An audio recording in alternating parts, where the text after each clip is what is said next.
कुछ जो वो उसको वो ऑन करती है और जो जिसको नहीं होना चाहिए उसको ऑफ कर देती है। यानी कहते हैं कि अच्छाइयों को डोमिनेट कर देती है और जो कमियां हैं जिनको प्रयासपूर्वक हम ये जानते हैं कि ये नहीं होना चाहिए उनको रेसेसिव मोड में डाल देती है, तो रेसेसिव हो जाती है। इसका एग्जाम्पल सबसे अच्छा देखिए, अभी आप लोग ये मीटिंग अटेंड कर रहे हैं, है ना, सिस्टम से अटेंड कर रहे हैं, है ना, आपने एक कंप्यूटर खरीदा या एक लैपटॉप खरीदा या एक मोबाइल खरीदा, ये क्या है, ये एक मशीन है, लेकिन ये वर्क कब करती है, जब हार्डवेयर है टोटल, और ये वर्क कब करेगी, जब इसमें हम सॉफ्टवेयर को लिखेंगे, सामान्य लैंग्वेज कहें हम राइट करेंगे सॉफ्टवेयर, ये कहें कि उसमें हम लोड करेंगे सॉफ्टवेयर, तभी वो मशीन हमारे काम के लायक होती है। ये है उस पर मशीन के ऊपर हमने सॉफ्टवेयर को डाला, उसको उसके एक्सप्रेशन को डाला। इसी तरीके से भावी माता अपनी दिनचर्या के माध्यम से उसके बच्चे के जीन्स पर प्रभाव डालती है, इसी को बोलते हैं एपिजेनेटिक इफेक्ट्स, उसके एक्सप्रेशन को चेंज करती है। इसका सबसे अच्छा एग्जांपल कल आदरणीय दीदी ने, गायत्री दीदी ने आपको बताया था कि प्रहलाद की माता ने किस प्रकार से उनकी जो लाइफ स्टाइल टोटल चेंज होगी।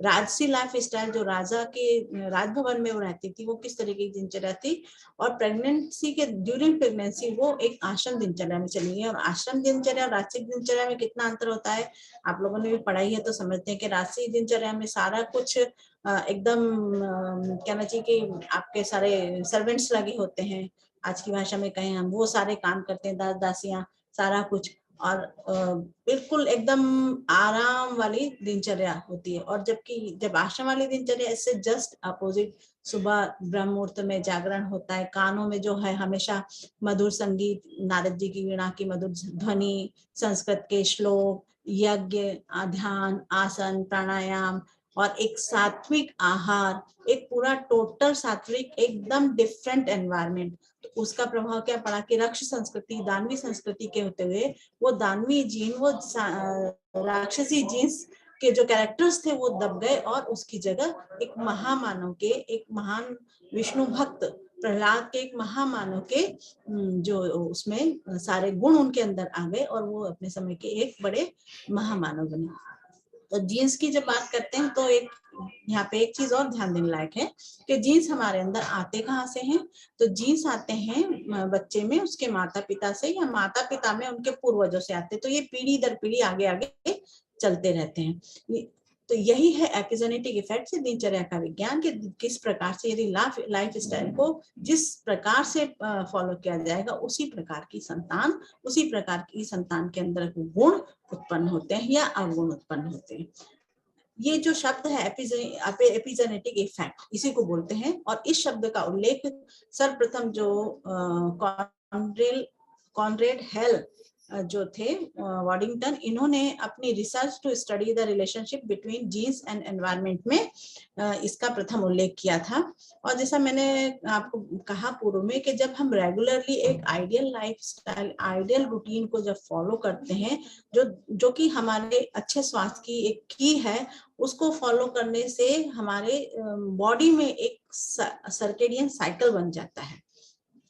ये सर्केडियन साइकिल क्या है, हमारे सबकी जो भी जितने लिविंग बींग्स हैं के सबके बॉडी में एक बायोलॉजिकल क्लॉक होती है, समय निर्धारण की एक व्यवस्था होती है, जिसे बायोलॉजिकल क्लॉक कह सकते हैं, जो पूरे शरीर की सारी एक्टिविटीज को कंट्रोल करती है, और वो जीन्स को एक्टिव और इनएक्टिव तक कर सकती है। यदि हमारे जो डेली रूटीन्स है, जैसे खाना सोना आदि में यदि डिस्टर्बेंस होता है, तो ये जो क्लॉक है ये सही सूचना, सही इंफॉर्मेशन जीन्स को नहीं दे पाती है, और जिसके कारण शरीर की और मन की व्यवस्था यानी पूरा सिस्टम गड़बड़ाने लगता है। और उसका प्रभाव सबसे पहले जो आता है वो आता है जागरण पर, कि हम समय से उठ नहीं पाते हैं, और जबरदस्ती उठ भी जाते हैं तो भी डेजीनेस, लेजीनेस ये सब लगी रहती है। हार्मोनल सिस्टम पर इसका सबसे बड़ा प्रभाव पड़ता है, और आप ये जानते हैं कि हार्मोन से ही हमारी पूरी बॉडी के सारे सिस्टम चलते हैं। यदि हार्मोनल सिस्टम हमारा गड़बड़ होगा तो उसका प्रभाव सबसे पहले आएगा डाइजेस्टिव सिस्टम पे, हमारे मेटाबॉलिज्म पे, हमारे सर्विकल वास्कुलर सिस्टम पे आदि आदि, यानी हमारी शरीर की पूरी मैनेजमेंट जो है वो पूरा मैनेजमेंट गड़बड़ा जाता है, और मन का भी मैनेजमेंट गड़बड़ा जाता है। अब हम बात करते हैं कि एक प्रेग्नेंट लेडी की दिनचर्या को सामान्यतः हम चार उसमें पार्ट में बांट सकते हैं, डिवाइड इनटू 4 पार्ट्स, मॉर्निंग की, आफ्टरनून की, इवनिंग की और नाइट की। अब क्रमशः उसमें वैसे तो हम यहाँ पे प्रेग्नेंट लेडी की बात कर रहे हैं, लेकिन ये इसको सामान्य रूप से भी अगर आप देखते हैं तो हर व्यक्ति की दिनचर्या इसी प्रकार की भी होनी चाहिए। तो आप लोग एक रिसोर्स पर्सन है और आगे जाकर के आप लोगों को सभी को हम आशा ये करते हैं कि आप में से कुछ लोग ऐसे निकलेंगे जो कि अपनी लैंग्वेज में इसको समझ के और अपनी लैंग्वेज में अपने लोगों के बीच में जाकर के उनको प्रशिक्षित करेंगे कि क्योंकि everyone wants to be a good baby, हर व्यक्ति चाहता है कि उसकी संतान अच्छी हो। तो ये ट्रेनर्स ऑफ ट्रेनिंग प्रोग्राम है और आपको प्रशिक्षक बन के आगे इन सब्जेक्ट्स को उन भावी माताओं को समझाना है, बताना है और ट्रेनिंग्स तैयार करने, अपने और लोगों को तैयार करना है ताकि ये पूरे साउथ इंडिया में अच्छी तरीके से फैल जाए। तो जो 4 भागों में, जो 4 पार्ट्स में जो हम उसकी रूटीन को बांटते हैं और क्रमशः एक एक को देखते हैं। सबसे पहले मॉर्निंग का देखते हैं। मॉर्निंग रूटीन में उसको क्या क्या चीजें इन्वॉल्व करनी चाहिए, क्या क्या बातों को उसको फॉलो करना चाहिए। सबसे पहले तो है जागरण है, उषा पान है, टिनी ब्रेकफास्ट है, फिर डेली रूटीन्स के और भी मॉर्निंग के कार्य, आसन, प्राणायाम, जप, ध्यान, यज्ञ, ब्रेकफास्ट आदि किस किस प्रकार का होना चाहिए, इस पर चर्चा करते हैं। सबसे पहले हम प्रातः जागरण की बात करते हैं। हमारे ऋषियों ने तो कहा ही है कि ब्रह्म मुहूर्त सबसे उत्तम समय है ना। और अध्यात्म की दृष्टि से इसको न केवल अध्यात्म की दृष्टि से, जबकि हमारे जो बुजुर्ग हैं वो भी ये कहते थे कि भाई सुबह उठकर पढ़ो, सुबह का अच्छा रहता है वातावरण और सुबह में अच्छा होता है पढ़ना, क्योंकि सबसे अच्छा समय है ये। और आसन, प्राणायाम, जप, ध्यान आदि के माध्यम से हम अपनी वाइटल एनर्जी की एक्टिवनेस को और बढ़ा सकते हैं और न केवल बढ़ा सकते हैं बल्कि उसको सस्टेन भी कर सकते हैं। जो बात हमारे ऋषियों ने कही कि ब्रह्म मुहूर्त सबसे अच्छा होता है, बचपन में ही हम लोग को जो अप्रिशिएट किया जाता था इसी के लिए, भाई सुबह सूर्योदय से पहले उठो। आज अगर बच्चों से पूछो तो आप ये देखेंगे कि बहुत सारे लोग ऐसे होंगे कि जिन्होंने उगते हुए सूर्य को, मतलब राइजिंग सन को ही नहीं देखा होगा।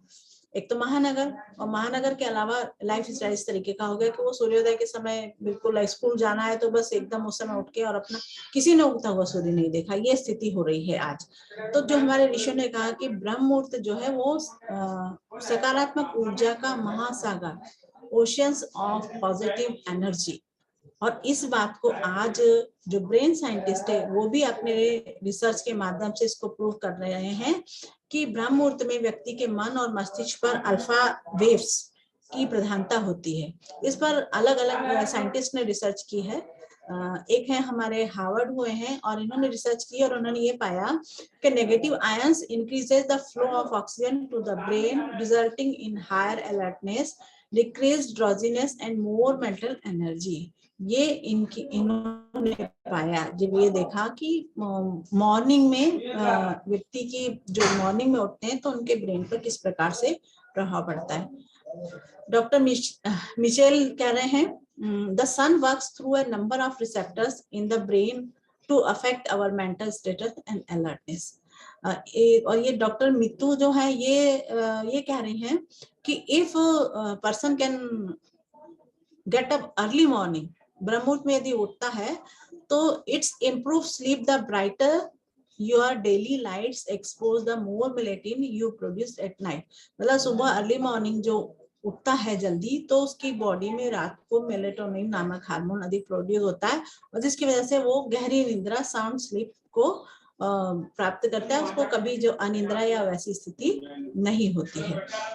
इंटरनेशनल जर्नल्स ऑफ योग एंड अप्लाइड साइंसेस के अनुसार ब्रह्म मुहूर्त के समय वातावरण में नेगेटिव आयंस की उपलब्धता अधिक होती है और यह नेगेटिव आयंस आसानी से हीमोग्लोबिन के साथ मिलकर ऑक्सी हीमोग्लोबिन बनाता है और जिसके बहुत सारे लाभ होते हैं, जैसे इम्यूनिटी बढ़ती है, मजबूत होती है, एनर्जी लेवल बढ़ता है, ब्लड पीएच बैलेंस बना रहता है, प्रेगनेंसी के दौरान जो थोड़ी तकलीफ होती है जैसे पेन हो रहा है या खराश हो रही है या ऐंठन होती है उसमें रिलीफ मिलता है, विटामिन और मिनरल्स का एब्जॉर्प्शन बढ़ता है, साउंड स्लीप की जैसे मैंने बात की, साउंड स्लीप होती है, डिप्रेशन को दूर करने में सहायक होता है। कई बार गर्भवती प्रेग्नेंट लेडी जो है वो डिप्रेशन में आने की, क्योंकि हार्मोनल चेंजेस और सब चीजें होती हैं इतना कुछ, तो कई बार वो डिप्रेशन की शिकार भी होने लगती है। तो ये डिप्रेशन को दूर करने में भी सहायक होता है और मस्तिष्क की कार्य क्षमता को बढ़ाता है। आप लोगों ने देखा होगा कि सुबह के समय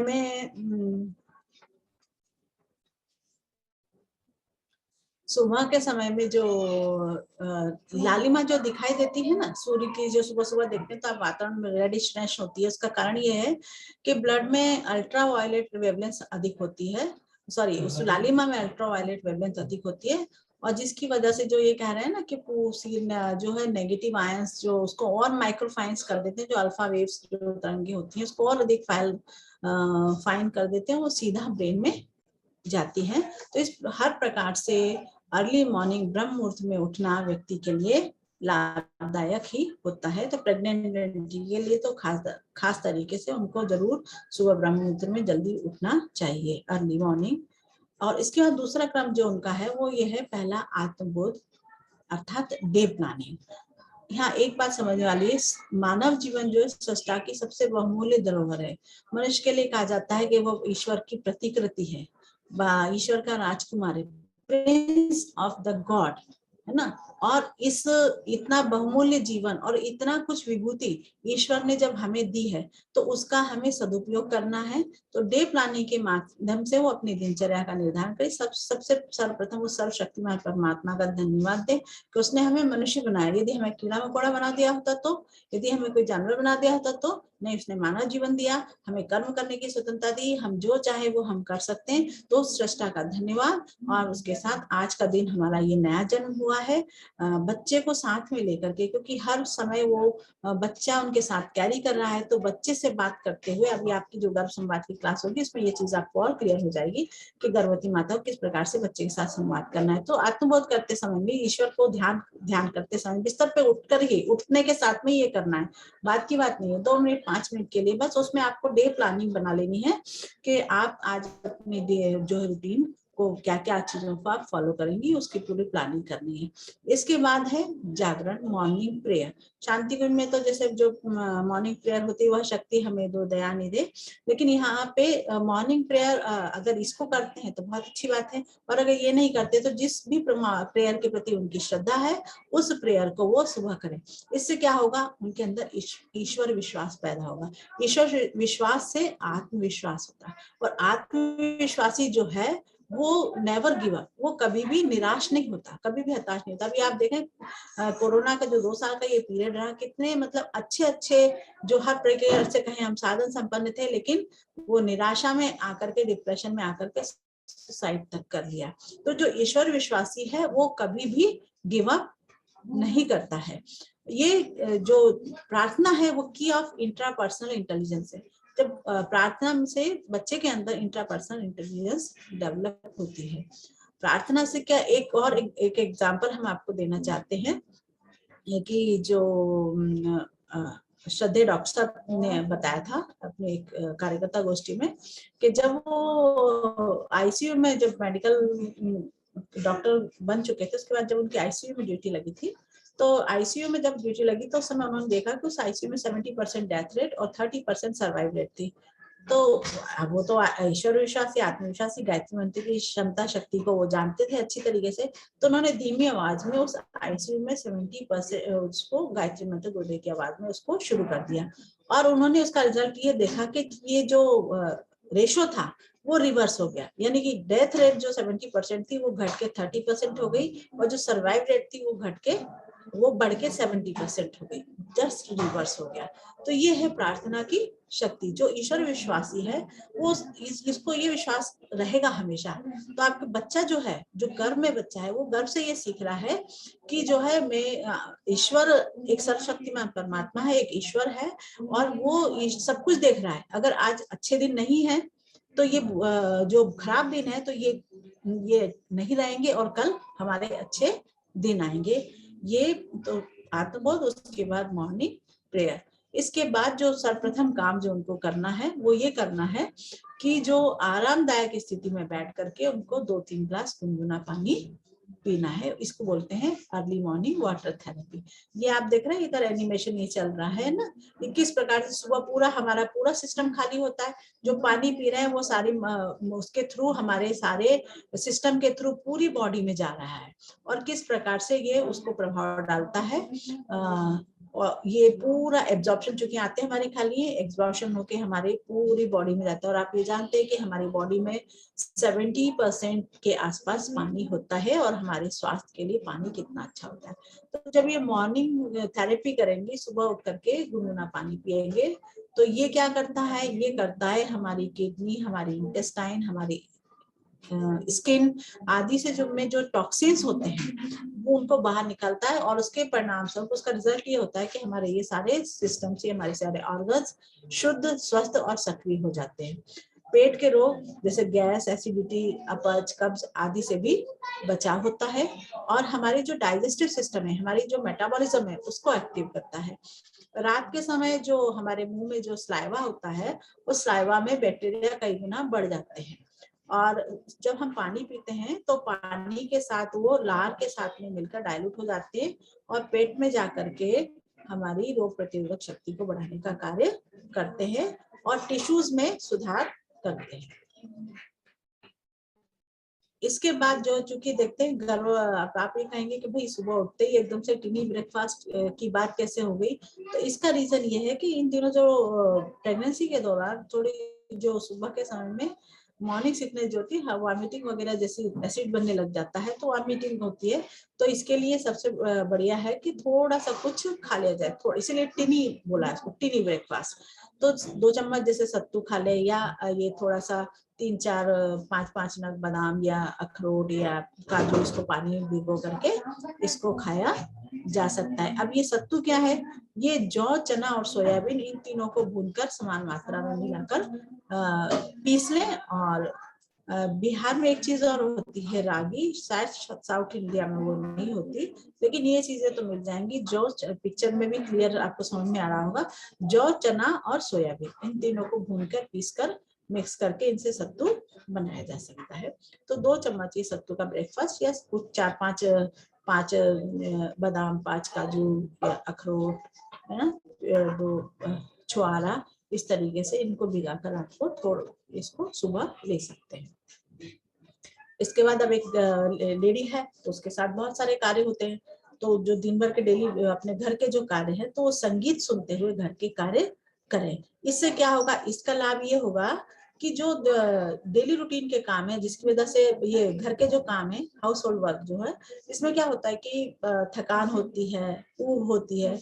तो यदि दैनिक कार्यों को संगीत के साथ जोड़ दिया जाए तो थकान और नीरसता को समाप्त किया जा सकता है, क्योंकि शरीर और मन हमारा, शरीर और मस्तिष्क तो श्रम में लगा हुआ है, लेकिन मन जो है वो संगीत में डूबा हुआ है। तो थकान कहाँ से होती है, मन ही अनुभव करता है थकान। तो जब मन संगीत में डूबा हुआ है तो थकान का अनुभव नहीं करेगा। तो इस तरीके से डेली जो घरेलू कार्य है उसके साथ संगीत को जोड़ करके घर के कार्य किए जाए, जैसे स्नान है। अब आप एक चीज और देखते हैं कि स्नान के साथ संगीत क्या है, स्पीकर वगैरह पे किसी पे संगीत हम लगा दें किसी उसको, ताकि हमको हम जब स्नान कर रहे हैं, शावर ले रहे हैं, तो उस समय भी हमको वो संगीत सुनाई पड़े। अब ये इसके जोड़ने से क्या लाभ होगा, इसके जोड़ने से एक लाभ ये होगा कि आप लोग देखते होंगे ना कि बच्चा जो नहाने में बड़ा रोता है, और आपने वो संगीत पूरा 9 महीने बच्चे को जो संगीत सुनाया है, और तो जब आप वो बच्चा उसका आदी होगा, जैसे आपने उसको संगीत लगा दिया, तो बच्चा फिर नहा भी लेगा, आराम से रोएगा नहीं, परेशान नहीं करेगा। जो सुबह उठने में परेशान करता है बच्चे, तो जब आपने मॉर्निंग प्रेयर जो सुबह की प्रार्थना है वो आपने पूरे 9 महीने उस दिनचर्या को फॉलो किया, तो उसका परिणाम ये होगा कि वो प्रार्थना आपने लगाई और बच्चे को जगाएंगे तो बच्चा जग जाएगा, प्रसन्नता पूर्वक जगेगा। तो ये लाभ है। तो संगीत अपने आप में एक बहुत ही पावरफुल मीडियम है, और इसके माध्यम से इलेक्ट्रोमैग्नेटिक वेव्स उत्पन्न होती है, जो हमारे नर्वस सिस्टम पर प्रभाव डालती है। उसकी सक्रियता कोई नहीं बढ़ाती, बल्कि विकृत चिंतन को भी रोकती है, वो मनोविकार को मिटाती है। ये देख रहे हैं आप, ये जो एनिमेशन है, एक साइड में देखिए सितार का मधुर ध्वनि सुनाई पड़ रही है, और बच्चा किस प्रकार से मस्त हो रहा है। इसको ये जो एक छोटी सी वो दिखाती हूँ मैं आपको, एक रिसर्च की है पौधों के ऊपर।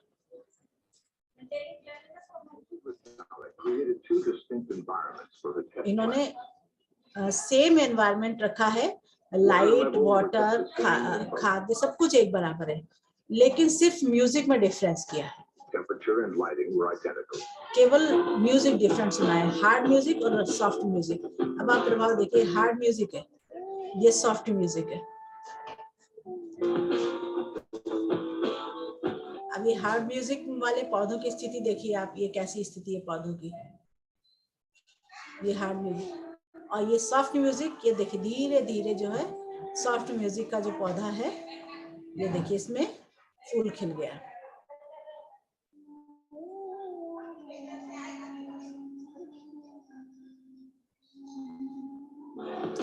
और ये हार्ड म्यूजिक जिन पौधों को सुनाया गया उनकी स्थिति देखिए आप।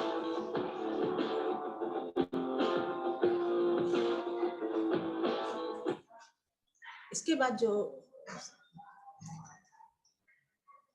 तो साइंस ये कहता है कि विज्ञान बच्चे को प्रतिदिन 4 घंटे का अच्छा साउंड एक्सपोजर यानी मधुर संगीत उसको सुनाना चाहिए।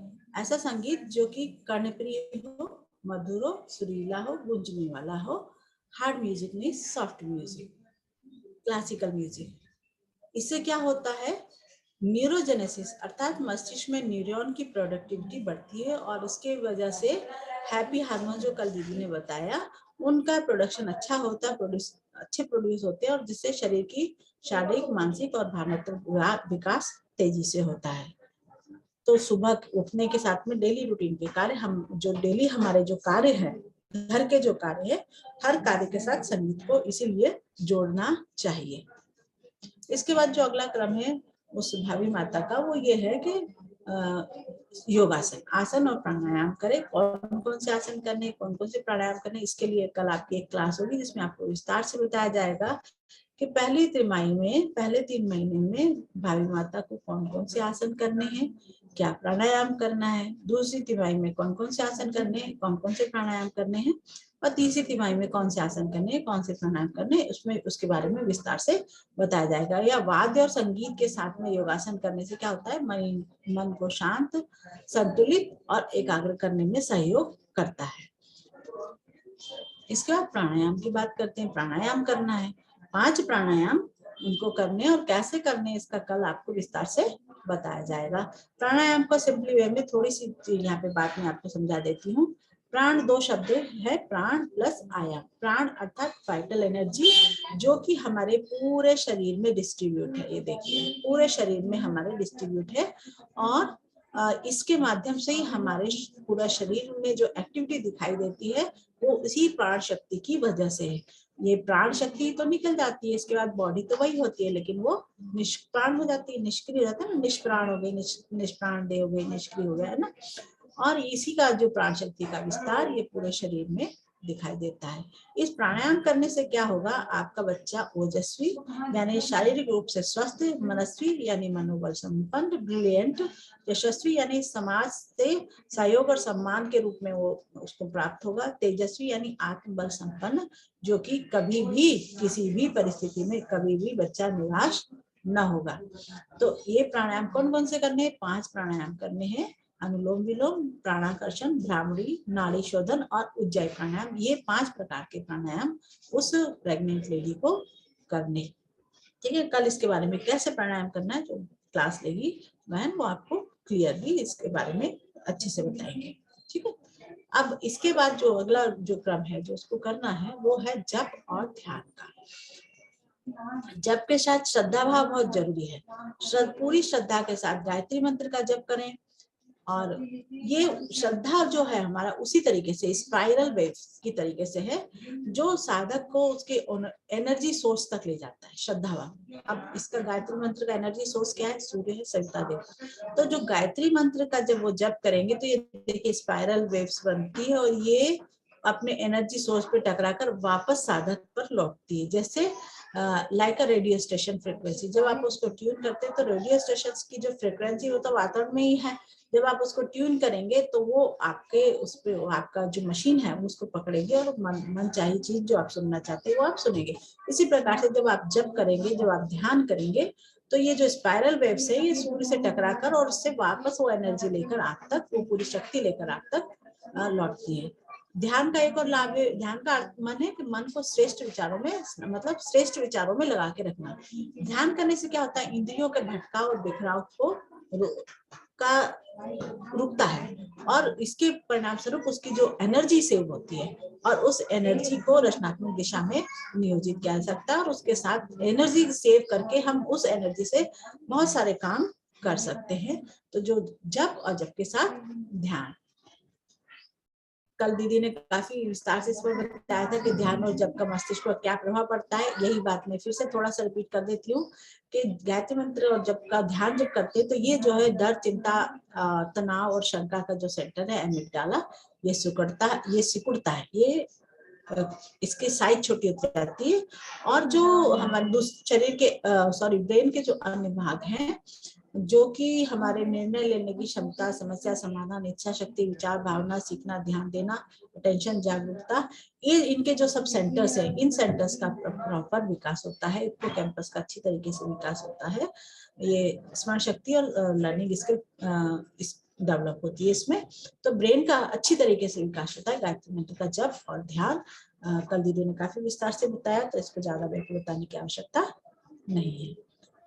ये वाली स्लाइड भी दीदी ने आपको बताई थी कि किस प्रकार से गायत्री मंत्र के जप से ये जो ब्रेन का पर्याप्त प्रॉपर विकास होता है। इन तीनों के ये जो हमारे गायत्री मंत्र के वाइब्रेशंस 1,10,000 वाइब्रेशंस पर सेकंड निकलते हैं। जब ये जो डॉक्टर हावर्ड्स की जो रिसर्च इंटरनेशनल जर्नल्स में छपी थी तो उसके बाद एक मेनी ऑफ यूरोपियन कंट्रीज ने ये डिसाइड किया कि जब ये उन्होंने ये बताया हावर्ड ने कि सबसे पावरफुल मंत्र है, most powerful hands in the world, विश्व का सबसे पावरफुल मंत्र है। तो इसको ये जब रिसर्च छपी तो यूरोपियन कंट्रीज ने डिसाइड किया कि 6 से 15 मिनट हम अपनी जनता को इसके लाभ के लिए ब्रॉडकास्ट करेंगे। तो वहां पे 6 बजे से 6:15 जो हमारा नादिर का टाइम है, उस टाइम में रेडियो से ब्रॉडकास्ट होता है गायत्री मंत्र। और एक ये जो अपने मार्टिन कोसलर जो साइंटिस्ट हुए हैं, इन्होंने तो रिसर्च करके इन्होंने ये कहा है कि गायत्री मंत्र के अंदर 1000 एटम बम्स के समान पावर है। तो गायत्री मंत्र विश्व का सबसे शक्तिशाली मंत्र, सबसे पावरफुल मंत्र, इसका किसी रिलीजन, किसी संप्रदाय से कोई लेना देना नहीं है।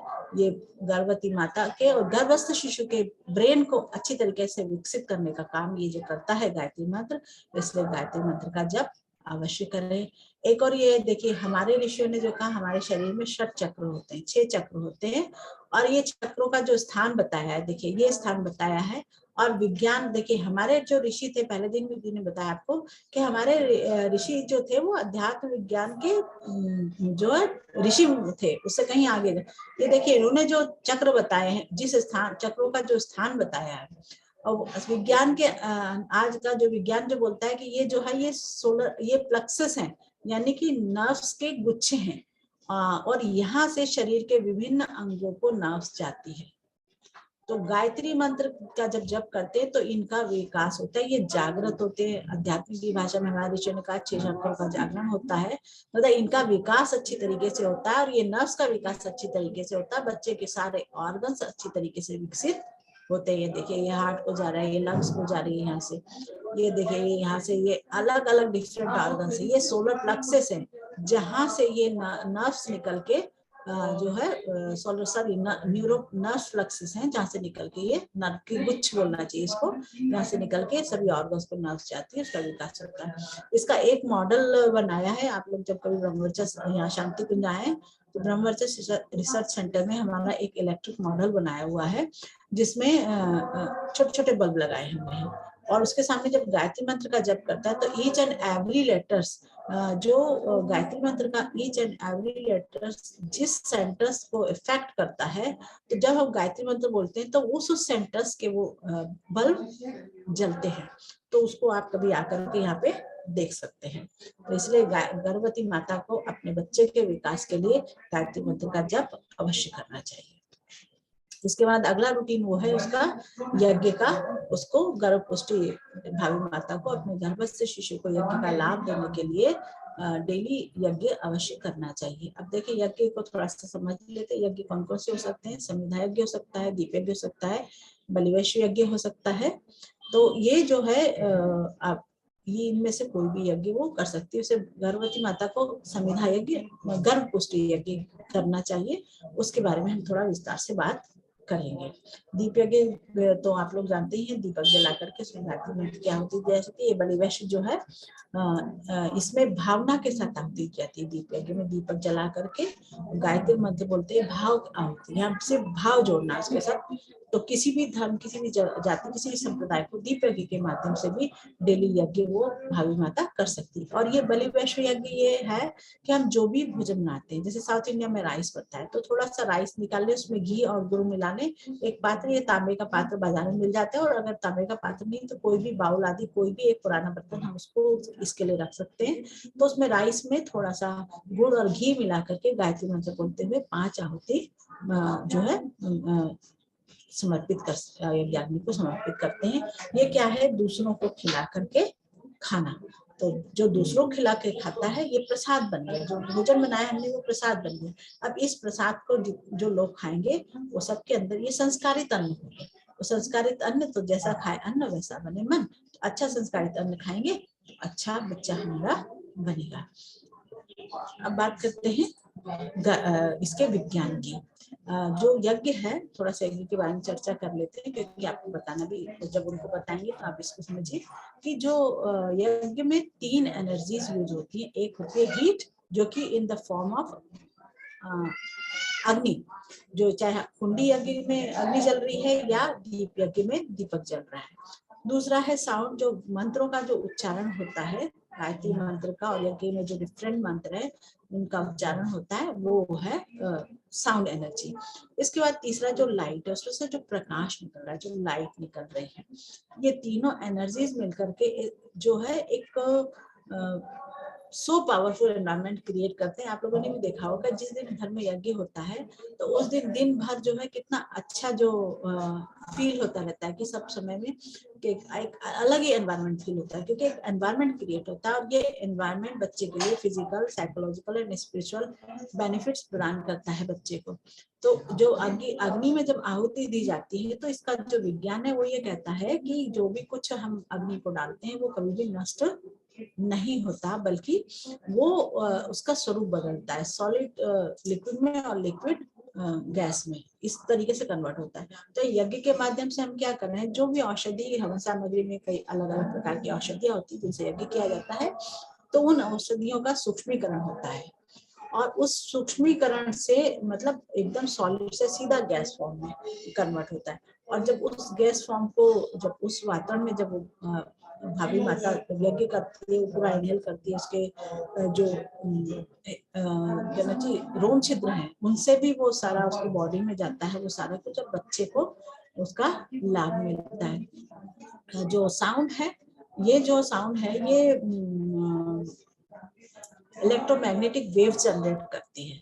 और ये जो है ब्रह्मांड स्तर पर मंत्रों में को जाता है और उसका इफेक्ट बच्चे पर पड़ता है। अभी कल दीदी ने बताया था कि संस्कृत का इफेक्ट से किस प्रकार से ब्रेन पर उसका प्रभाव डालता है। तो गायत्री मंत्र और अन्य मंत्र जो संस्कृत में है उनका, उनसे के माध्यम से बच्चे के उस पर उसके विकास में लाभ देता है। और ये जो लाइट है, अग्नि की लाइट जो रेटिना पर पड़ती है, तो सुप्राक्लाज्मेटिक न्यूक्लियस जो है उस पर प्रभाव डालती है, जो बहुत अच्छा उसके ब्रेन के लिए बहुत अच्छा होता है। तो कुल मिलाकर ये जो यज्ञ डेली जब यज्ञ करेगी तो उसकी जो तीनों एनर्जीज हैं वो मिलकर के भौतिक, मनोवैज्ञानिक और आध्यात्मिक लाभ न केवल गर्भवती माता को बल्कि उसके गर्भस्थ शिशु को भी उसका बेनिफिट मिलता है। गर्भवती माता को गर्भपुष्टि यज्ञ करना है तो इसके लिए क्या करना है, इसमें इसका थोड़ा सा देख लेते हैं हम। जैसे मैंने कहा कि जो औषधियां जो डालते हैं तो उससे औषधियों का धूम्र बनता है। तो ये धूम्र क्या करता है, धुआं नहीं, इसको धूम्र, इसको फ्यूम्स बोलते हैं। इसीलिए जो मेडिसिनल फ्यूम्स होता है वो गर्भवती स्त्री, मतलब जो प्रेग्नेंट लेडी है और उसका जो गर्भ में पल रहा है जो बच्चा है, दोनों का रोग निवारण और बलवर्धक शक्ति प्रदान करता है और गर्भ को परिपुष्ट करता है। इसीलिए इसे गर्भ पुष्टि यज्ञ कहते हैं। यज्ञ में मंत्र, औषधियां, अग्नि, जो भी मैंने चर्चा की कि ये तीनों चीजें जब मिलती हैं तो इससे श्रेष्ठ एवं दिव्य संतान का निर्माण होता है। बच्चे का मानसिक एवं भावनात्मक नवनिर्माण होता है और गर्भवती माता का तनाव आदि यदि कुछ ऐसा एनवायरनमेंट बन जाता है, कभी बन जाता है, तो उससे उसको रिलैक्स मिलता है, उससे लाभ होता है। और ये जो है गर्भवती माता और गर्भवत शिशु को प्रभावित करके उसके एंडोक्राइनल सिस्टम को प्रभावित करता है। उससे पॉजिटिव हार्मोन्स निकलता है जो पिट्यूटरी ग्लैंड्स है, और वो मंत्र विज्ञान के अनुसार जो मास्टर ग्लैंड है, पिट्यूटरी ग्लैंड है, वो जो है उससे जो इस प्रकार की विद्युत तरंगे और इस प्रकार के हार्मोन्स निकलते हैं जिसको पॉजिटिव हार्मोन्स कहते हैं, और वो पूरे गर्भवत शिशु और उसके पूरे सिस्टम्स पर प्रभाव डालते हैं। गर्भपुष्टि यज्ञ चिकित्सा कब करनी चाहिए? प्रतिदिन सूर्योदय के समय में या फिर शाम को सूर्यास्त के समय में 20 से 30 मिनट में यज्ञ किया जा सकता है। अवश्य करें इसको। गर्भपुष्टि दैनिक चिकित्सा कैसे करें, अब इसको समझिए। बहुत ही संक्षिप्त कर्मकांड है। पूर्ण कर्मकांड का प्रयोग यदि नहीं आता है तो संक्षिप्त में कर सकते हैं। पूर्ण कर्मकांड से यज्ञ चिकित्सा करना वैसे अति उत्तम होता है। इसमें करना क्या है, षटकर्म तक जो करके देव नमस्कार, अग्नि स्थापन, 24 गायत्री मंत्र की आहुति, शुभकामना पाठ और शांति पाठ, इसका समावेश होता है। अब मंत्र नहीं आते हैं तो क्या करें? गायत्री मंत्र बोलते हैं, षटकर्म कर लें, और भाई देव नमस्कार करके देव आह्वान करते हैं तो देव आह्वान के लिए गुरु गायत्री आह्वान, यदि वो नहीं आता तो जो भी मन ही मन जिस भी इष्ट को मानते हैं उस इष्ट को मन ही मन उनको उनका आह्वान कर लें और उनको नमस्कार करके और अग्नि चला करके 24 बार गायत्री मंत्र दे करके इस भाव के साथ कि सबके लिए शुभकामना, सबको शांति प्राप्त हो, सबका शुभ हो, इस भाव के साथ उस यज्ञ को किया जा सकता है। और YouTube में आपने क्या कहते हैं, शांति कुंज से प्रतिदिन गुरुवार और रविवार को ऑनलाइन यज्ञ भी होता है, तो उसके साथ में बोल करके यज्ञ भी सीखा जा सकता है। और जब ये आपका यज्ञ समाप्त हो गया, इसके बाद अंत में 10-15 मिनट प्राणाकर्षण प्राणायाम आवश्यक करें। वो कैसे करना है वो कल बताएंगे। देव संस्कृति विश्वविद्यालय के आयुर्वेद विभाग द्वारा गर्भवती महिलाओं के लिए गर्भ पुष्टि हवन सामग्री तैयार होती है, जिसे हर गर्भवती स्त्री प्राप्त कर प्रयोग कर सकती है। उसका संपर्क सूत्र ये है आपका प्राप्ति स्थान है ना, 9258360953, इस पे आप कांटेक्ट कर सकते हैं और इस लिंक पे, इस वेबसाइट पे जाकर के आप इसको वो कर सकते हैं।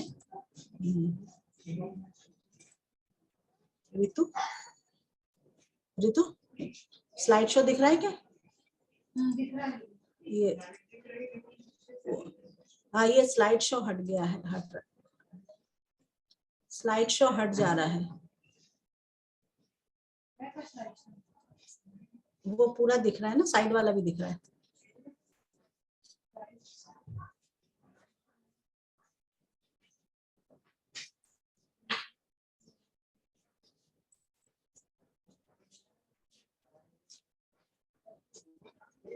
ये ऊपर नहीं, ये ऊपर वो हो गया, ये जो है ना, ये एक खुल गया उसके ऊपर। और इसको दिखाने के लिए इसको मैंने ऊपर किया ना,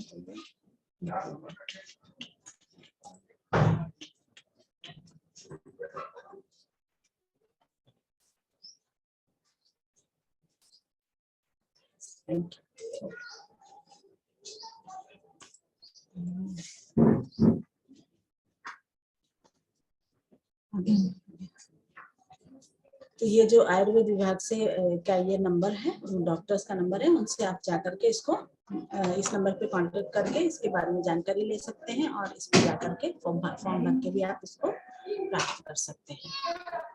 इसके बाद इस यज्ञ चिकित्सा के दौरान कुछ सावधानियां रखनी है। इसमें सबसे पहली बात तो ये है कि यह ध्यान रखिए कि अग्नि जो जला रहे हैं वो हमेशा निर्धूम रहे, धुआं ना उठता हो, आदि प्रज्वलित ना हो। पहले उसको अच्छी प्रकार से प्रज्वलित होने दें, इसके बाद जो है उसमें आहुति समर्पित करनी। क्योंकि आदि प्रज्वलित अग्नि में यदि आप आहुति समर्पित करते हैं तो उसमें क्या हो सकता है, उसमें नुकसान हो सकता है। और दूसरी चीज ये है कि कभी कभी कहीं कोई कह देता है कि भाई उसको वो पूरा धूम्र अंदर रहना चाहिए, कमरा बंद करके प्राणायाम करें, ऐसा नहीं है। कमरे में सामान्य वायु प्रवाहित होती रहनी चाहिए, एकदम क्लोज करके नहीं करना है, ठीक है। और जो लकड़ी समिधा जो यूज कर रहे हैं वो आम की समिधा अथवा देसी गाय के गोबर के जो उपले बनाए जाते हैं, कंडे बनाए जाते हैं, आपके यहाँ क्या बोलते हैं मुझे नहीं पता, साउथ इंडिया में गाय के गोबर के जो छोटे छोटे उसको सुखा के बना लेते हैं, उसको प्रयोग करके उसके द्वारा भी ये जो गर्भपुष्टि यज्ञ किया जा सकता है। हवन कुंड बाजार में मिल जाते हैं, कॉपर के, मिट्टी के, कोई भी कुंड ले सकते हैं, श्रेष्ठ होंगे। औषधि हवन सामग्री की जो मात्रा है, जो सामान्य हवन सामग्री है हमारी वो 30 ग्राम, और जो गर्भपुष्टि हवन सामग्री है वो 30 ग्राम, इन दोनों को मिला लें और उसमें 10 ग्राम पिघला हुआ देसी गाय का घी उसको मिला करके हवन सामग्री में प्रयोग करें। और 10-15 मिनट आहुति पूरी हो जाए, यदि पूरा हो जाए उसके बाद 10-15 मिनट प्राणायाम प्राणायाम करें। सात्विक आहार विहार का पालन करें और डॉक्टर ने जो सलाह दी है उस सलाह का डॉक्टर जो भी करें उसको फॉलो करें, उसका अनुसरण करें। अब गर्भपुष्टि हवन सामग्री में कौन कौन सी औषधियां होती हैं? सौंफ होता है, कासनी, धनिया, खस, खसखस, इंद्रजौ, मीठा, पलाश, गोंद, मुनक्का, गुलाब का फूल, ब्रह्मदंडी, और ये जो औषधियां अमृता, अश्वगंधा, ब्राह्मी, शतावर, इनका पंचांग होता है। इसके अलावा गुड़, जायफल, चिरायता, ये सारी चीजें इसमें को मिला करके ये हवन सामग्री बनाई जाती है। इसके बाद जो है वो अभी उपासना का क्रम हो गया, यज्ञ का क्रम हो गया, आसन प्राणायाम हो गया, भूख लगी होगी तो नाश्ता। नाश्ते में जो है अंकुरित अन्न का सेवन अवश्य करें। नाश्ता, इडली, ढोकला वगैरह जो कल आपके आहार की जो क्लास होगी उसमें आपको इसमें बताया जाएगा तो नाश्ते में क्या क्या चीजें ली जा सकती हैं, लेकिन अंकुरित अन्न का प्रयोग अवश्य करें। ये जो अन्न में जो अंकुरित होता है, जो स्प्राउट होता है, ये 500 टाइम्स विटामिन बढ़ा देता है। और ये जो इसका मतलब इसकी जो रेशो है, तो जैसे 25 ग्राम्स मूंग ले लिया, 15 ग्राम्स चना ले लिया, 10 ग्राम्स मूंगफली ले लिया, मेथी जो है वो 5 ग्राम्स मेथी दाना, और अजवाइन थोड़ा सा, और ब्लैक सॉल्ट जो होता है ना उसको अपने टेस्ट के अनुसार लेकर के इसको इसमें सुबह आप भिगा दीजिए, शाम को उसको कपड़े में बांध दीजिए, सुबह तक उसमें अंकुरण आ जाता है। तो वो ये इस प्रकार से उसको अंकुरित करके अपने नाश्ते में अंकुरित अन्न का अवश्य प्रयोग करें। इससे क्या होगा, इसके अंदर जो विटामिन, जो 5 टाइम्स विटामिन बढ़ गए इसके, तो ये रोग प्रतिरोधक क्षमता बढ़ाता है और इंटरनली जो कुछ टूट फूट वगैरह होती है उसमें उसको मरम्मत करता है उसकी। मिनरल्स इसके जो है वो हड्डी, दांत, हार्ट, मसल्स और नर्वस को डेवलप करने में सहायक होते हैं। फाइबर्स जो है वो कॉन्स्टिपेशन नहीं होने देते हैं। एंजाइम्स जो है वो पाचन में सहायक, पोषक तत्वों का अधिक एब्जॉर्प्शन करने में सहायक होते हैं। अजवाइन जो होती है उसमें सक्रिय एंटीऑक्सीडेंट होते हैं जो एसिडिटी बढ़ाते हैं। अपच, सूजन और गैस से राहत दिलाने में मदद करते हैं। अंकुरित एंटीऑक्सीडेंट का अच्छा सोर्स माना गया है, इसलिए भावी माता अपने आहार में अंकुरित अवश्य अनाज अंकुरित अवश्य खा ले। आप शांति कुंज आते हैं, आप में से जो लोग शांति कुंज आए हैं उन लोगों ने देखा होगा कि कैंटीन में सुबह में ये अंकुरित, कोई और चीज मिले ना मिले लेकिन अंकुरित आपको अवश्य मिलेगा। क्यों? क्योंकि वो इतना लाभदायक है। इसके बाद बात करते हैं हम मध्यकालीन दिनचर्या की। मध्यकालीन दिनचर्या में क्या क्या चीजें होंगी? एक तो भाई सुबह का काम हो गया, इसके बाद खाना बनाना, उसकी तैयारी, ये सारे काम होंगे, है ना, भोजन बनाना है, फिर विश्राम है, ध्यान है, सत्संग, प्रवचन, मध्यकालीन नाश्ता। इसके बारे में हम थोड़ा सा बात करते हैं आगे। तो पहले यह है कि संगीत के साथ उसकी जो गृहिणी है तो अपने दिन भर के वो काम करेगी, और अगर जॉब करने वाली है, वर्किंग लेडी है, तो फिर उसको अपने घर के उसके जॉब के लिए निकलना होगा, तो जब जिस वाहन में जा रही है तो साथ में संगीत सुनते हुए जाए। फिर ऑफिस वर्क के साथ में भी बीच बीच में अगर उसको समय मिलता है, अगर संभव हो सकता है तो संगीत को थोड़ा सुन सकती है। बीच में जो थोड़ा सा ड्यूरिंग रेस्टिंग पीरियड है उस समय भी वो सुन सकती है इसको। ठीक है। इसके बाद जो है लंच की बात करते हैं। लंच कैसा होना चाहिए? सात्विक, संस्कारित और संतुलित। कल भी दीदी ने बात कही। सात्विक आहार किसको कहेंगे हम? जो शाकाहारी, ताजा, जल्दी हजम होने वाला, विटामिन, मिनरल्स, फाइबर और एंटीऑक्सीडेंट युक्त जो डाइट है वो है शाकाहारी, है ना। आपकी डे आफ्टर टुमारो इसकी क्लास होगी, तो आपको इसमें विस्तार से बताया जाएगा कि क्या क्या खाना चाहिए और क्या नहीं खाना चाहिए। संस्कारित अन्न या तो अच्छे विचार से भोजन बनाए और बलि वैश्य यज्ञ करें, जैसा हमने कल बताया आपको। ईमानदारी की कमाई का हो। यहाँ पे एक एग्जाम्पल मैं आपको बताना चाहूंगी। महात्मा आनंद स्वामी थे, उनके बच्चे से एक कुछ अपराध हो गया था, तो उस अपराध की वजह से उसको सजा हुई। तो महात्मा आनंद स्वामी जेल में रोज जाते थे उसको सत्संग सुना करने के लिए, ताकि वहां के वातावरण का प्रभाव उस बच्चे पर ना पड़े और बच्चा अच्छा बने, अच्छा ही बना रहे, और अपनी जो गलती उससे हो गई थी उसके सजा काट के वो बाहर आ जाए। तो एक दिन वो गए तो बच्चे ने कहा, पिताजी आज मैंने देखा स्वप्न में कि मैं अपनी माँ की हत्या कर रहा हूँ। तो संत विचार में पड़ गए। फिर उन्होंने पता करवाया कि भाई आज भोजन किसने बनाया। संत थे, वो तो समझ गए कि भाई भोजन का ही प्रभाव है। तो पूछा उन्होंने कि भाई आज भोजन किसने बनाया। तो जब जेलर ने पूछा, बता लिया, तो बोले कि भाई एक नया कैदी आया है और कल भोजन उसने बनाया था। तो बोले वो किस जुर्म में आया है? तो बोले पता लगा उसने अपनी माँ की हत्या की थी और उसमें उसको सजा हुई और वो जेल में आया है। तो ये है विचारों का प्रभाव। अन्न और जल में वो क्षमता है कि वो हमारे विचारों को ग्रहण करती है। तो बच्चे का सात्विक मन था, शुद्ध मन था, तो उसका प्रभाव उसके मन पर उसका असर आया। तो ईमानदारी कमाई, अच्छे बलिवेश संस्कारित अन्न करके उसको बलिवेश करके अन्न को संस्कारित करें और वो संस्कारित भोजन करें। इसके बाद संतुलित यानी भोजन का अनुपात। संतुलित सामान्य रूप से कहें तो 4:1:1, अर्थात उसके आहार में 4 हिस्सा प्रोटीन, 4 हिस्सा कार्बोहाइड्रेट, 1 हिस्सा फैट और 1 हिस्सा विटामिन। यही भोजन संतुलित है। या एक बार और ध्यान देने की, अमूमन क्या होता है, लोग कहते हैं ना खाना खाने के बाद फ्रूट खाना चाहिए। नहीं, खाना खाने के बाद फ्रूट नहीं, बल्कि 2-3 घंटे के बाद ही फ्रूट खाने चाहिए। और इसके बाद थोड़ा 5-10 मिनट वज्रासन में बैठे। यही एकमात्र आसन है जिसको भोजन के बाद किया जा सकता है और ये भोजन को पचाने में सहायक होता है। इसके बाद है विश्राम। एटलीस्ट हर जो प्रेग्नेंट लेडी है उसे 2 घंटे का विश्राम दोपहर के समय में होना चाहिए। तो 2 घंटे क्या सोएंगे? नहीं, 2 घंटे सोना नहीं है, बल्कि हाफ एन आवर वो स्लीपिंग कर सकते, हाफ एन आवर सो सकती है। और 1 घंटे में से आधा घंटे का उसको संवाद करना है अपने बच्चे के साथ और 1 घंटा अपनी हॉबीज में बिताना। तो आधा घंटा संवाद में मतलब ये है कि वो कहानी के माध्यम से, प्रवचन के माध्यम से, सत्संग आदि के माध्यम से, इसको ये माध्यम है, ये उसको कहानी के माध्यम से बच्चे के साथ संवाद करें, प्रवचन सुनते हुए बच्चे के साथ संवाद करें, सत्संग करते हुए बच्चे के साथ संवाद करें। और 1 घंटा अपनी हॉबीज में, जैसे पजल है, चेस है, सुडोकू है। इससे क्या होगा? लॉजिकल इंटेलिजेंस बढ़ती है। आर्ट एंड क्राफ्ट है, इससे फाइन मोटर स्किल डेवलप होती है। विजुअल एंड ये जो इतनी जो ये हॉबीज हैं, ये देखिए यहाँ पे हर हॉबीज के साथ कोई ना कोई जो जिसमें वो लगेगी, कोई ना कोई स्किल उस बच्चे की डेवलप होती है।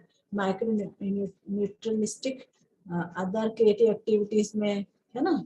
तो ये इसमें लिंग्विस्टिक और इंटरपर्सनल स्किल डेवलप होती है। तो चाहे वो मीटिंग करें, गार्डनिंग करें, अपना पेंटिंग करें, कुछ पढ़ें, राइटिंग करें, सुडोकू या चेस आदि के लिए 1 घंटा वो अपनी की जो हॉबी है उसके लिए समय निकालें। इसके बाद दूसरा जो नेक्स्ट है वो है ध्यान। दोपहर की ज्योति आधारण साधना। इसमें माता जी की आवाज में जो गायत्री मंत्र के साथ में ज्योति आधारण साधना है उसको भी किया जा सकता है। यूट्यूब में जाकर के आप उसकी लिंक ले करके वो कर सकते हैं। और अथवा घर में दीपक या कैंडल जला करके उसके माध्यम से भी ज्योति आधारण की साधना कर सकते हैं। बात करें कि जिस प्रकार दीपक स्वयं प्रकाशित होने के साथ साथ अन्य दूसरी वस्तुओं को प्रकाशित करता है, तो उसी प्रकार से उस दिव्य चेतना को, हमारा उस दिव्य प्रकाश को हमारे अंदर आ रहा है और हम और हमारा गर्भस्थ शिशु उस दिव्य चेतना के प्रभाव से ज्योतित हो रहे हैं। और लास्ट में फिर परमात्मा की दिव्य चेतना का नमस्कार करके ध्यान का समापन करें। ये जो ज्योति अवधारण का ध्यान है, अवधारण साधना है, ये मस्तिष्क के सुप्त कोशों के जागरण में सहायक होता है। तो दोपहर की ज्योति अवलंबन साधना। इसके बाद 3-4 बजे के आसपास थोड़ा सा कुछ दोपहरकालीन नाश्ता, इसमें फल है, सूप है, मट्ठा है, चना है या अंकुरित है, सलाद है आदि कुछ दोपहर के नाश्ते में वो गर्भवती महिला ले सकती है। इसके बाद बात आती है सायंकालीन दिनचर्या की, कि शाम की दिनचर्या में किन किन चीजों को फॉलो किया जाएगा। तो सायंकालीन दिनचर्या में जैसे एक तो घर के हाउस होल्ड जो भी काम होते हैं वो है, फिर आरती है, नादिक साधना है, स्वाध्याय है। तो संगीत के साथ में शाम के जो भी घर के जो भी काम है तो संगीत सुनते हुए वो मैं प्रसन्न मन से उन घर के कामों को करेंगी। और इसके बाद फिर शाम की आरती, पूजा, संध्या वंदन, ये भी हमारे रूटीन में शामिल होना चाहिए। और सुबह का तो जैसे मान लीजिए सबका अपना अपना अलग अलग रूटीन होता है, कोई समूह में कोई चीज नहीं होती, लेकिन शाम का समय, शाम की आरती, संध्या वंदन, पूजा का जो क्रम है उसमें परिवार के उस समय जितने सदस्य मौजूद है सब मिल करके शाम की संध्या आरती का क्रम करें। इससे क्या होगा, इससे बच्चे के अंदर सामूहिकता, परस्पर विश्वास, प्रेम, आत्मीयता, ये गुण बच्चे के अंदर डेवलप होंगे। सहकारिता का भाव सीखेगा बच्चा गर्भ से, साथ में मिलजुल करके प्रेम भाव से, आत्मीयता का विस्तार, ये सारे गुण इस सामूहिक संध्या वंदन आरती पूजन से बच्चे के अंदर डेवलप होंगे। इसके बाद है शाम की नादियों की साधना। ये जो सभी जानते हैं कि विश्व ब्रह्मांड में एक अनंत नाद, ओमकार नाद गुंजित हो रहा है, जो विभिन्न प्रकार की स्वर लहरियों में परिणित हो जाता है। और इन लहरियों को सुनना और ब्रह्म के साथ अपने आप को एकाकार करना ही वास्तव में नाद योग है। तो जब नाद योग करते हैं तो इसमें ये भाव करें कि इस ब्रह्मांड में एक दिव्य नाद गुंजित हो रहा है, जिसमें सभी स्वर, सभी भाव समाये हुए। नाद में, संगीत में भाव संवेदना जगाने की क्षमता है। संवेदनाएं सूख जाने पर जीवन नीरस हो जाता है, क्योंकि आज सारी समस्याएं भाव संवेदनाएं सोई हुई है, उसी की वजह से है। तो संवेदनाएं यदि जाग जाए तो मनुष्य मनुष्य के बीच और मनुष्य भगवान के बीच एक दिव्य आदान प्रदान शुरू हो जाता है। संगीत की लहरों के साथ दिव्य भाव संवेदनाएं संचालित हो रही हैं, जो हमारे गर्भस्थ शिशु तक जा रही हैं। ये जो बांसुरी की ध्वनि है, ये कृष्ण की ध्वनि है। जो नाद बज रहा है, ये शिव का डमरू है। इस ये हम सुन रहे हैं, ये हमारा बच्चा सुन रहा है। इस भाव के साथ नाद योग करें और अंत में दोनों हथेलियों को रब करके, आंखों पर लगा करके परमात्मा चेतना को नमस्कार करके ध्यान का समापन करेंगे। इसके बाद रात्रिकालीन दिनचर्या, इसमें भी कुछ विशेष नहीं है। रात्रि भोजन है, टहलना है, हल्दी वाला दूध है, तत्वबोध साधना है, रात्रि के गीत और उसके साथ शयन।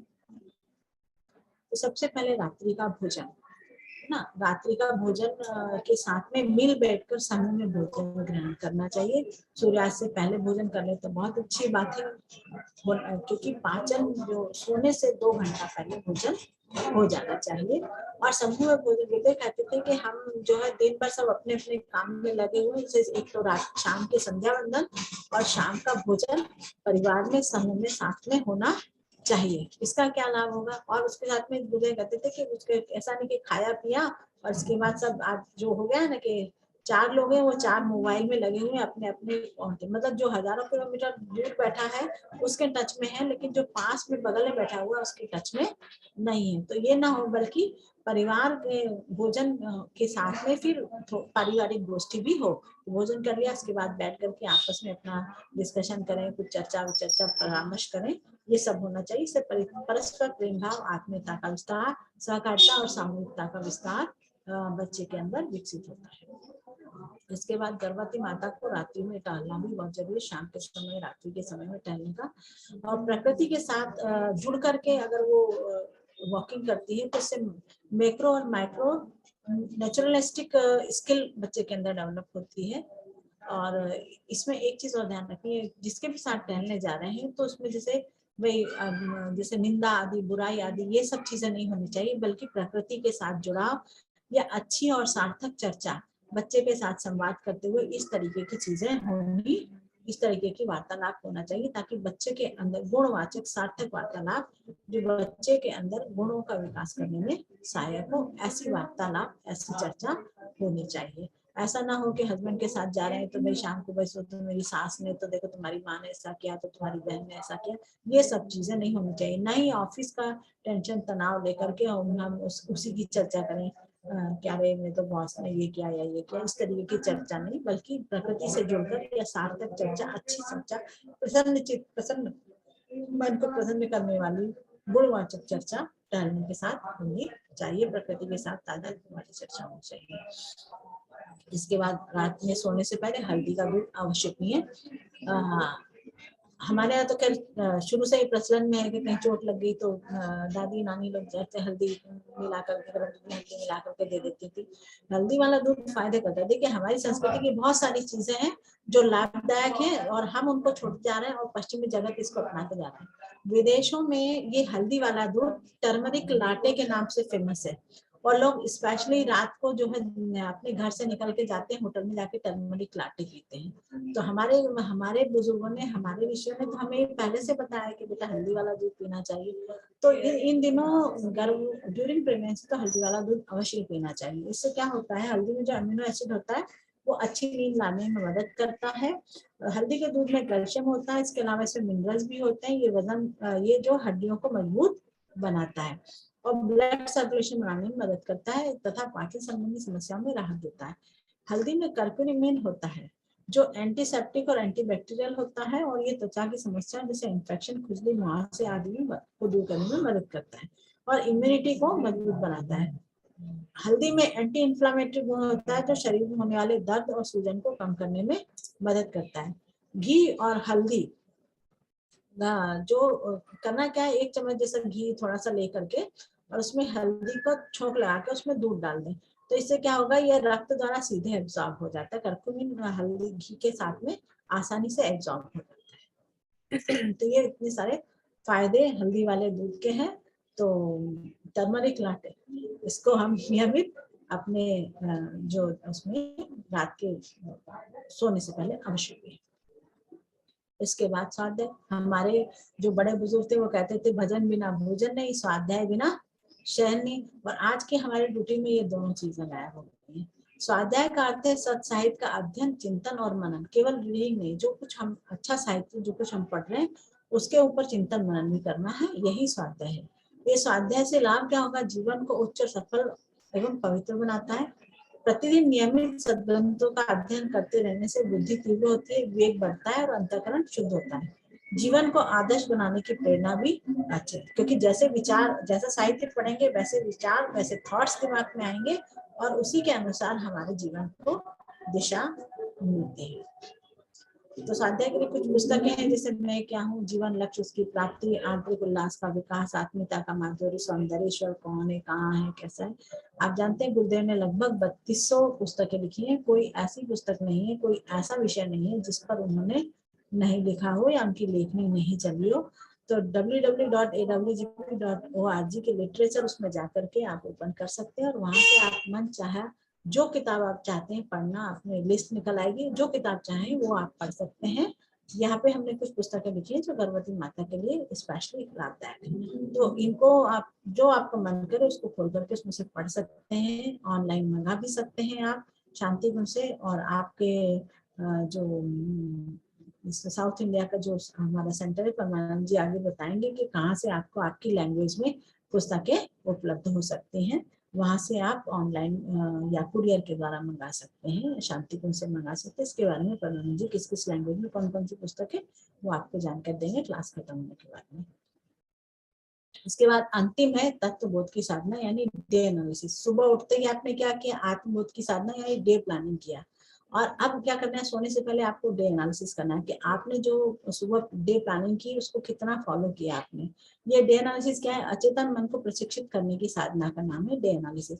कोई भी जो अच्छे कार्य किए उसको ईश्वर को अर्पण कर दें और जो कोई गलत काम हुआ है या कोई गलती हुई है उसे फिर न दोहराने का संकल्प। अभी क्या एक मानसिकता हमारी क्या बन गई कि जो अच्छा किया तो हमने किया और कोई बुरा हुआ, बुरा काम हुआ, अरे ईश्वर ये तूने क्या कर दिया, तो उसके लिए बुराई ईश्वर को देते हैं। बल्कि ईश्वर बुरा नहीं करता है, जो बुरा होता है, जो गलत होता है वो हमारे द्वारा ही होता है। तो जो गलती हुई इसे फिर न दोहराने का संकल्प करें, उस ईश्वर से प्रार्थना करें कि आज ये गलती हो गई, इसको आज हम नहीं कर पाए, इस रूटीन को हम फॉलो नहीं कर पाए, तो हम आगे कल इसको फॉलो करें, ऐसी शक्ति देना। आदर्श दिनचर्या चार्ट जो बनाया हुआ है उसकी समीक्षा दिनचर्या चार्ट दीदी ने पहले दिन आपको बताया था कि भावी माता को इस चार्ट को फॉलो करना है, इसको भरना है। तो रात के समय में उस दिनचर्या चार्ट को भरेंगे। दिन भर में जो भी अच्छे कार्य हुए हैं सद्गुणों का चिंतन करना और डायरी लेखन की बात आपको कही गई है। डायरी में लिखना, गलत हुए कार्य की समीक्षा कर न करने का संकल्प लेना। इस आत्मबोध की साधना के साथ इंट्रापर्सनल स्किल डेवलप होती है बच्चे के अंदर। ये है एक चार्ट बना हुआ है, रूटीन चार्ट है जो इसको जो है उसको फॉलो करना है। भावी माता को इसको भरना है डे एनालिसिस के साथ में।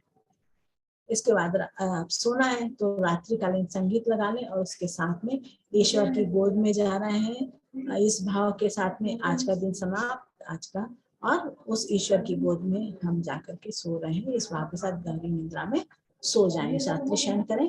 और इस रात्रि शयन गीत को सुनने से क्या होता है, इंट्रापर्सनल स्किल और इंटरपर्सनल एंड लैंग्वेजिक स्किल का डेवलपमेंट बच्चे के अंदर होता है। तो ये जो उसकी दिन भर का रूटीन है भावी माता का, इससे क्या होगा, जो WHO की जो हेल्थ की जो डेफिनेशन है, शारीरिक, मानसिक, सामाजिक और आध्यात्मिक रूप से जो स्वस्थ है वही व्यक्ति स्वस्थ है। तो ऐसा बच्चा बनाने के लिए हम क्या कर रहे हैं रूटीन में, देखिए शारीरिक रूप से स्वस्थ बनाने के लिए हम आसन कर रहे हैं और आहार हमारा शुद्ध सात्विक और संस्कारित और संतुलित आहार हम ग्रहण कर रहे हैं। मानसिक स्वास्थ्य के लिए को अच्छा करने के लिए क्या कर रहे हैं, प्राणायाम कर रहे हैं, ध्यान कर रहे हैं, संगीत कर रहे हैं, स्वाध्याय और प्रवचन सुन रहे हैं। फिर सामाजिक स्वास्थ्य के लिए परिवार के सभी सदस्य साथ इकट्ठा होकर के आरती कर रहे हैं, स्वाध्याय कर रहे हैं, भोजन कर रहे हैं, है ना। तो ये सामाजिक स्वास्थ्य के लिए। आध्यात्मिक स्वास्थ्य के लिए क्या कर रहे हैं, आत्मबोध की साधना कर रहे हैं, तत्वबोध की साधना कर रहे हैं, सुबह मॉर्निंग प्रेयर कर रहे हैं, यज्ञ कर रहे हैं, जप और ध्यान कर रहे हैं, 3 त्रिकाल संध्या जो कर रहे हैं। ये जो है इस तरीके से हम अपने बच्चे को पूरी तरीके से स्वस्थ बनाने के लिए ये पूरी दिनचर्या को आप फॉलो कर रहे हैं। इस प्रकार से ये दिनचर्या किस प्रकार से बच्चे के अंदर कौन कौन सी स्किल डेवलप कर सकती है और किस प्रकार से हमारा बच्चा जो गर्भस्थ शिशु है एक अच्छा मनुष्य के निर्माण करने में हमारी दिनचर्या किस प्रकार से सहायक होती है, इस चीज को आपने समझा। और इसके साथ ही आज की बात मैं समाप्त करती हूँ। और अब है क्वेश्चन आंसर सेशन। तो इसमें आप लोग अब अपने प्रश्न पूछ सकते हैं। आप अपना हैंड रेज करेंगे और अपने प्रश्न पूछेंगे।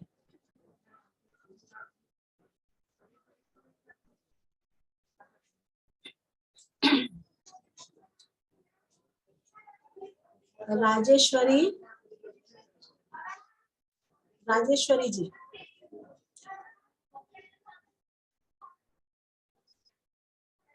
राजेश्वरी जी आप अपना प्रश्न पूछ सकती हैं।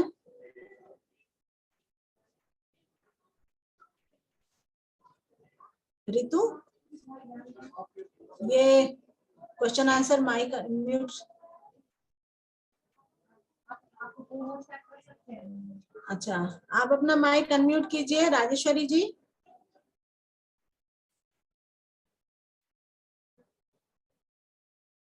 राजेश्वरी जी अपना माइक अनम्यूट कीजिए। रितु यार उधर से हैंडल कर।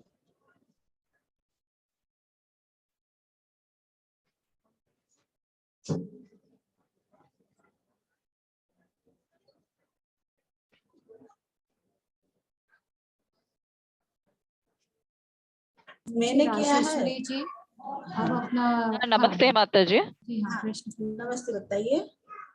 माता जी मैंने मेल आईडी भेजा, सेंड किया अभी, मुझे रिकॉर्डिंग चाहिए माता जी। जी रिकॉर्डिंग, क्लास रिकॉर्डिंग चाहिए माता जी। हाँ, क्लास रिकॉर्डिंग आपको मिलेगी, सबको हर दिन की क्लास मिलेगी। आप कब मिलेगा मैडम, कब मिलेगा माता जी? ये थोड़ा सा रिकॉर्डिंग का वो एडिटिंग वगैरह थोड़ा बहुत करना होता